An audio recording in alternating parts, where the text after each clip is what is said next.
RSSನವ್ರು bomb factory start ಮಾಡಬೇಕಾಗಿತ್ತು.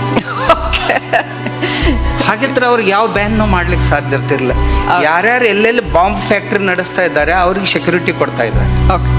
ಅಲ್ಲಿ bomb ಸ್ಫೋಟ ಆಯಿತು, ಈ ಸ್ಲಮ್ ಏರಿಯಾದಲ್ಲಿ ಬಾಂಬ್ ಸ್ಫೋಟ ಆಯಿತು, ಇಲ್ಲಿ ಸ್ಫೋಟ ಆಯಿತು, ಎಲ್ಲೆಲ್ಲಿ ಸ್ಫೋಟ ಆಗಿವೆ ಅಲ್ಲ ಅಲ್ಲೇ ಅವ್ರಿಗೆಲ್ಲ ಸೆಕ್ಯೂರಿಟಿ ಇದೆ. ಆದರೆ ನಾವು ದೇಶವನ್ನು ರಕ್ಷಿಸ್ಲಿಕ್ಕೆ ಹೊರಟವರು, ಈ ಜಗತ್ತಿನ ಏಕೈಕ ಸಂಘಟನೆ ತಮ್ಮನೆ ಊಟ ಮಾಡಿ ರಾಷ್ಟ್ರಕ್ಕಾಗಿ ಕೆಲಸ ಮಾಡೋದು.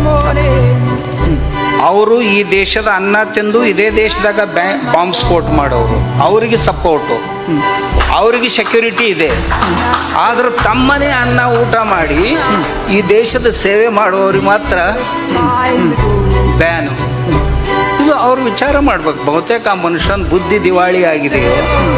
ಹುಟ್ಟ ಕಾಮಣೆ ಆದವ್ರು ಕೆಲವು ಜನ ಇರ್ತಾರೆ, ಹುಟ್ಟಗಾಮಣೆ ಅಂತಾರೆ ಅವ್ರು. ನಮ್ಮಲ್ಲಿ ಛತ್ರಪತಿ ಶಿವಾಜಿ ಮಹಾರಾಜರ ಜೀವನದೊಳಗೆ ಹೇಳ್ತಾರೆ, ಅವ್ರ ಶತ್ರುಗಳಿದ್ರಂತೆ.